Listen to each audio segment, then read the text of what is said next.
You're nothing without me. Get out of my life! My daughter, no one humiliates my family. Dad, you're really here. Stand up, my daughter. You were never meant to bow before cruelty. Wait, she's your daughter? Sir, I had no idea. Please forgive us. The night my husband called me a slave wasn't the night my life fell apart. It was the night the truth finally caught up with everyone who had mistaken kindness for weakness.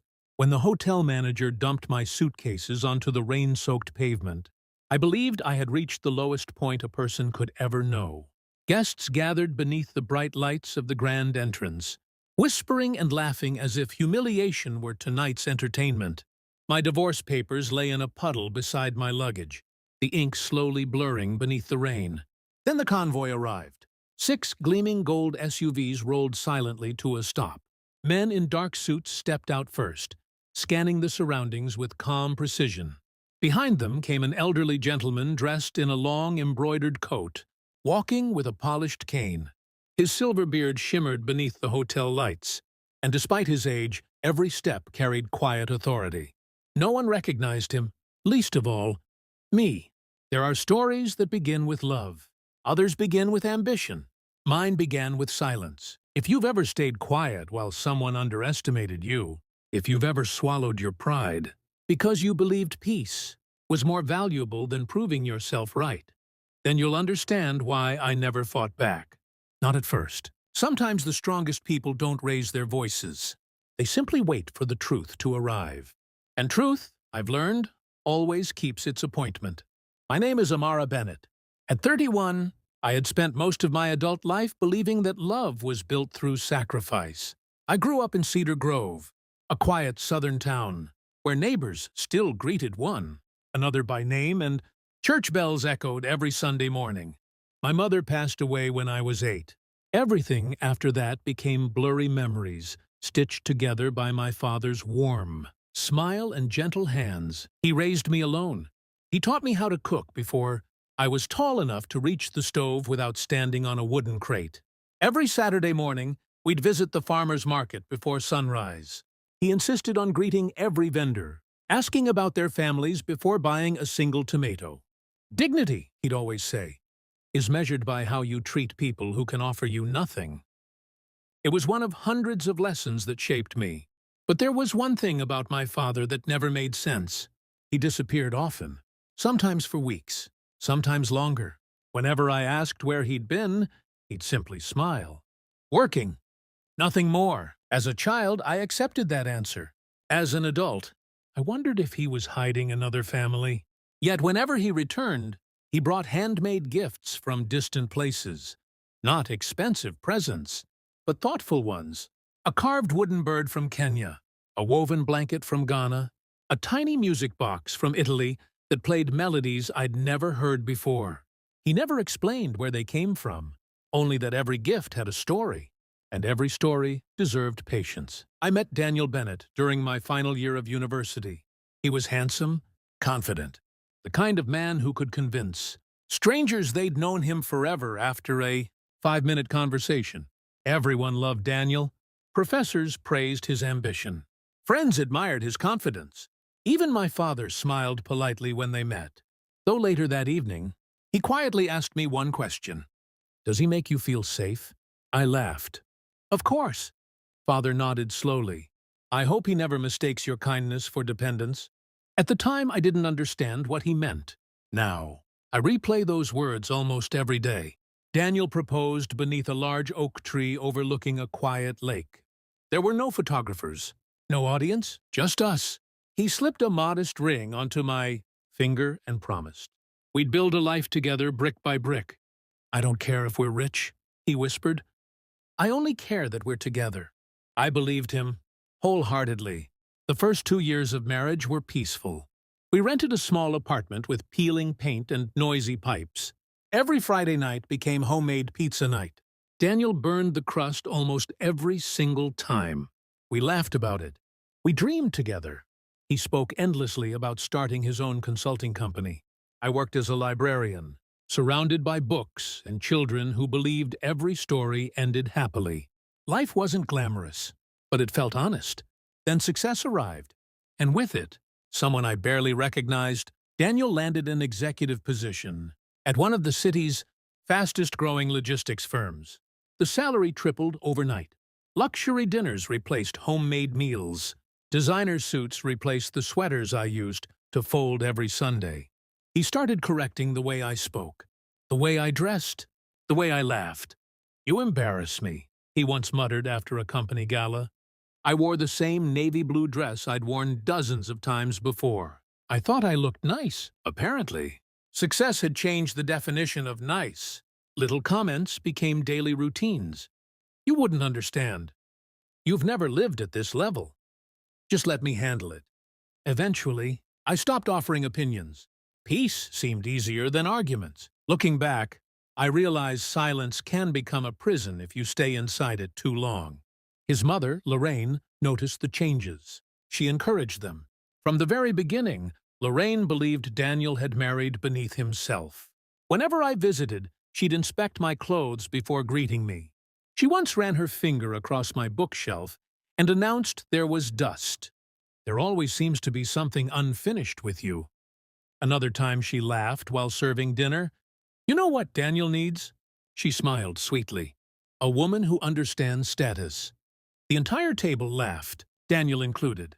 I smiled politely, because that's what I'd always done. Months later, Daniel bought a sprawling mansion on the edge of the city. Marble floors, towering windows, imported chandeliers. It looked like something pulled from the pages of an architectural magazine. Everyone congratulated him. Everyone except my father. He simply walked through the home quietly, admiring the craftsmanship rather than the price. Before leaving, he hugged me. "If you ever need me." He stopped.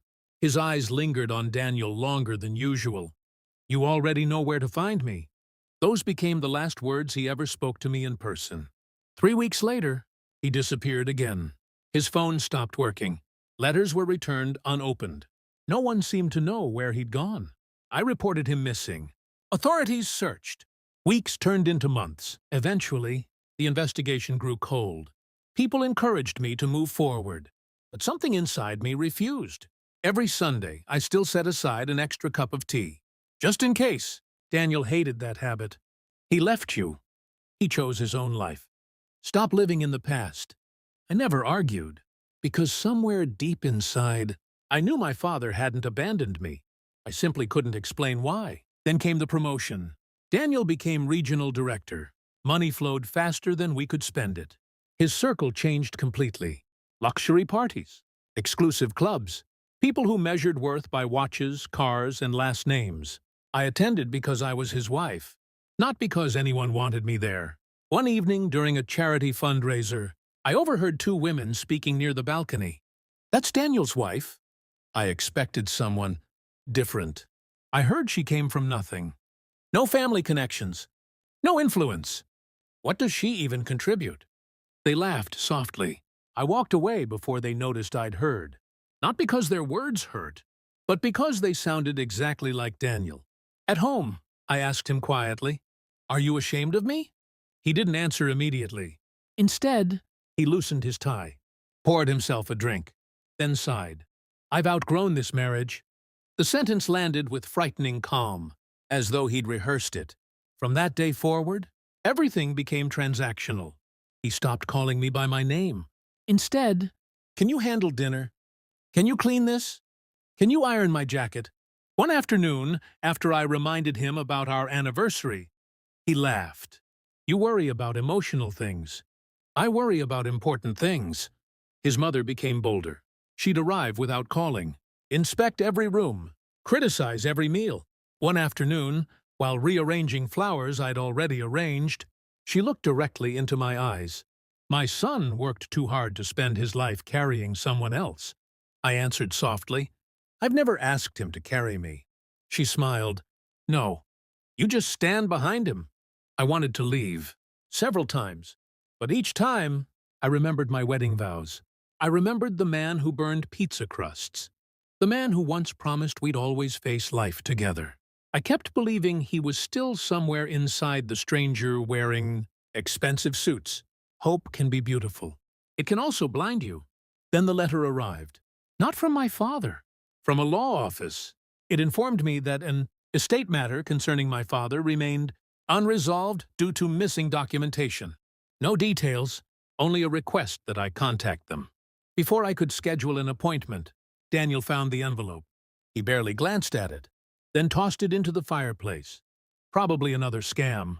I stared as the paper curled into ash. Something about that moment unsettled me, not because of the letter itself, but because Daniel never even asked what it was. Days later, Lorraine organized an extravagant family dinner to celebrate Daniel's newest promotion. Every relative attended. Crystal glasses sparkled beneath enormous chandeliers. Luxury filled every corner of the dining room. Yet despite all that elegance, the evening felt strangely cold. As dessert plates were cleared away, Lorraine stood and lifted her wine glass. "I'd like to thank everyone who supported Daniel on his journey." She smiled around the room. "Success requires surrounding yourself with winners." Then she looked directly at me, and learning when to let go of unnecessary burdens. The room fell silent. Daniel didn't stop her. Instead, he folded his hands and watched. Amara felt every eye in the room settle on her, and deep inside, for the very first time in years, she realized something irreversible was about to happen. Lorraine slowly walked toward Amara with a smile that never reached her eyes. She picked up a folded document from the table. "I suppose everyone deserves to know," she said sweetly. "Daniel has finally made the decision he should have made years ago." Daniel stood. Without looking at Amara, he slid another envelope across the polished dining table. "I've filed for divorce." The room became painfully quiet. Amara stared at the papers. Her hands trembled, but she didn't touch them. "Daniel," she whispered, "can we at least talk privately? There isn't anything left to discuss." His voice was cold, calculated. "I've spent years carrying this marriage." Lorraine nodded approvingly. "My son deserves a partner, not a servant." Several relatives laughed. Daniel didn't correct them. Instead, he looked directly at Amara. "You've lived in my house. You've eaten my food. You've depended on everything I've built." Then came the sentence that echoed through her heart. "You've been nothing more than a slave living off my success." Silence swallowed the room, not because people were shocked, but because no one expected him to say it aloud. Amara slowly stood. Tears filled her eyes, yet her voice remained calm. "When we married, I paid half the rent. When your business failed the first time, I worked extra shifts to keep us afloat. When you doubted yourself, I believed in you." She looked around the room. "I never wanted your money. I only wanted my husband." Daniel shrugged. "Love doesn't pay for this lifestyle." He pointed toward the front door. "It's over." That very night, Daniel instructed hotel management to remove Amara from the luxury suite they had been using during the celebration weekend. Her suitcases were carried outside. The manager, eager to impress an influential guest, followed Daniel's orders without question. Rain poured relentlessly. Guests entering the hotel slowed to watch. Some whispered. Some laughed. Others recorded the scene on their phones. The manager pointed toward the sidewalk. "Ma'am, your reservation has been canceled. You'll have to leave immediately." Amara knelt beside her luggage. Her divorce papers slipped into the rainwater. She didn't cry because she had lost wealth. She cried because the man she once loved had become someone she no longer recognized. Then, headlights appeared. One vehicle, then another, then another. 6 gold-colored luxury SUVs rolled quietly to the entrance. The laughter faded. Security personnel stepped out first. They moved with practiced precision, opening a path through the crowd. Finally, the rear door of the lead vehicle opened. An elderly man stepped out, leaning lightly on an elegant cane. His silver beard framed a gentle smile. Amara looked up through blurred tears. Something about him felt familiar. He stopped only a few feet away. For several long seconds, neither of them spoke. Then the old man smiled. "My little sunflower." Amara froze. No one had called her that since childhood. Her father. She stood so quickly she nearly stumbled. "Dad?" He opened his arms. She ran into them, crying harder than she ever had before. The crowd watched in complete silence. Daniel frowned. "I thought he was missing." The old man looked toward him. I was, but not in the way you imagine. Inside the hotel lobby, confusion spread rapidly. The general manager rushed forward, apologizing repeatedly after recognizing the elderly gentleman. Employees whispered among themselves. Several executives suddenly appeared from private elevators. Daniel noticed something strange. Every one of them greeted the elderly man with extraordinary respect. Not fear, respect. The old man introduced himself calmly. My name is King Elias Adewale. Gasps spread through the lobby. Daniel laughed nervously. King? The elderly man smiled. My family governs a constitutional kingdom overseas. My responsibilities required years of travel and diplomacy. I kept that part of my life separate, because I wanted my daughter to grow up valued for her character, not her title. He looked lovingly at Amara. She never knew the full truth. Amara stared at him. You never told me. I wanted you to choose your own life. And you did? Daniel suddenly stepped forward. If this is true, King Elias interrupted gently. It is. One of his advisors handed Daniel several official documents. Everything checked out. International recognition, family lineage, diplomatic appointments, trust records. Daniel's face lost all color. Lorraine whispered, This can't be possible. The king's advisor calmly added, His Majesty has spent decades funding schools, hospitals, and humanitarian programs through a private foundation. He also recently finalized succession documents. Daniel looked back and forth between the papers and Amara. Realization struck him, not because of the title, but because he finally understood what he had thrown away. The hotel manager approached Amara with tears in his eyes. I am deeply sorry. I followed instructions without asking questions. Amara smiled gently. I forgive you. He lowered his head. She then turned toward Daniel. For a moment, no one spoke. I don't want revenge, she said quietly. I don't need your mansion. I don't need your money. I only needed respect. Daniel's eyes filled with regret. I'm sorry. I made the biggest mistake of my life. Amara nodded. I believe you're sorry, but apologies don't erase choices. Weeks later, the divorce was finalized peacefully. Amara accepted only what was legally hers. Nothing more. She refused every attempt Daniel made to reconcile. Instead of moving into palaces, she asked her father for something different. I want to build libraries. He smiled proudly. That sounds exactly like my daughter. Together they established literacy centers, scholarships, and community programs in neighborhoods often forgotten. Amara personally visited each project. She greeted every volunteer by name, just as her father once greeted every farmer at the market. She never introduced herself as royalty. She introduced herself as someone who believed every person deserved dignity. Daniel's career eventually stalled, not because anyone sought revenge, but because trust, once broken, is difficult to rebuild. People who had admired his confidence began noticing his arrogance. Relationships faded. His expensive lifestyle remained. His happiness did not. One afternoon, months later, he quietly visited one of Amara's new community libraries. Children surrounded her as she read aloud from a picture book. She laughed freely, the same laugh he had once criticized. He realized something painful. The woman he had called a burden had never been holding him back. She had been holding him together. He left without interrupting. Some lessons arrived too late. Years afterward, journalists often asked King Elias what made him proudest. They expected him to mention diplomacy, his kingdom, his achievements. Instead, he always gave the same answer. My daughter. Not because she became a princess, but because she remained kind after the world gave her every reason not to be. Sometimes people mistake humility for weakness. Sometimes they confuse titles with worth. But true character is revealed long before wealth, power, or status enters the room. Amara didn't become valuable the day people discovered her father was a king. She had always been valuable. The world simply took longer to notice. If this story made you see kindness, dignity, and self-worth in a different light, thank you for reading.